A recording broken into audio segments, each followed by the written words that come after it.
शिव जी की महिमा जन जन तक पहुंचे, इसलिए सच्चिदानंद सीक्रेट्स ऑफ आप सभी को शिव महापुराण की कथा सुना रहा है। अगर आप भी एक शिव भक्त हैं, तो इस कथा को किसी दूसरे शिव भक्त को शेयर कर शिव जी और माँ के कृपा के पात्र बने। हर हर महादेव। सोमनाथेश्वर की उत्पत्ति। दक्ष प्रजापति ने अपनी 27 पुत्रियों का विवाह चंद्रमा के साथ किया था, परंतु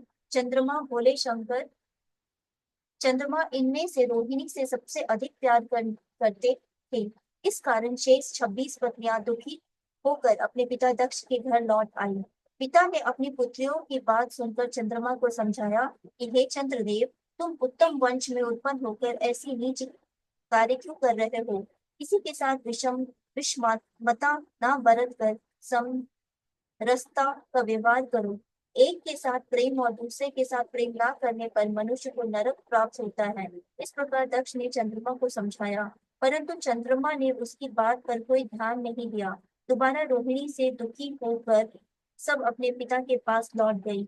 इस बार दक्ष चंद्रमा के पास गए और बोले, मैं तुम्हें दीनता के साथ समझा चुका हूँ, परंतु तुमने मेरी बात नहीं मानी। अब मैं तुम्हें श्राप देता हूँ कि तुम मलिन होकर क्षीण हो जाओ। इसे चंद्रमा मलिन होकर एकदम क्षीण हो गए। अपनी इस दुख को चंद्रमा ने इंद्रादि देवताओं को बताया। इस पर ब्रह्मा जी बोले, देवताओं, यह चंद्रमा तो महा दुष्ट है। यह आप लोगों के गुरु बृहस्पति की पत्नी तारा को लेकर भाग गया था। यह तारा को लेकर दैत्यों के पास चला गया था। इसके कारण देव दानव में युद्ध हो गया।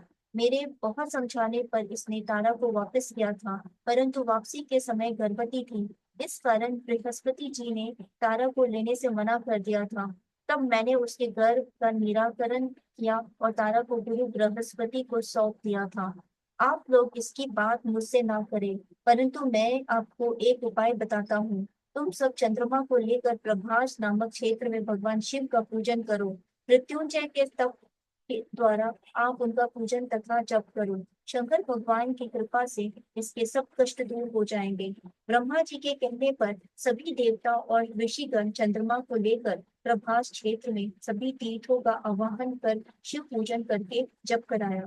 10 करोड़ जप करने के पश्चात भगवान भोले शंकर प्रकट हुए तथा चंद्रमा से वर मांगने को कहा। तब चंद्रमा ने अपनी क्षीणता न होने का वर मांगा। भगवान शंकर ने कहा, हे चंद्र, दक्ष प्रजापति का श्राप तो हटाया नहीं जा सकता, परंतु इतना किया जा सकता है कि कृष्ण पक्ष के 15 दिन तक तुम क्षीण होते रहोगे और शुक्ल पक्ष में तुम बढ़ते रहोगे। यह सुनकर चंद्रमा बहुत प्रसन्न हुए तथा सभी देवता भी खुश हो गए। तब भगवान शंकर की स्तुति कर प्रणाम करके अपने अपने स्थानों को जाने लगे। तब वहीं पर सबने जाने से पहले सोमेश्वर नाम से शिव जी की पूजा की तथा उसी स्थान पर पार्वती सहित शिव जी को विराजमान रहने की प्रार्थना करके वरदान प्राप्त किया। वहीं पर एक कुंड का निर्माण किया गया और उस कुंड का नाम चंद्र कुंड रखा गया। इस कुंड में स्नान करने से सभी पापों की निवृत्ति हो जाती है। यही सोमनाथ महादेव जी की महिमा है।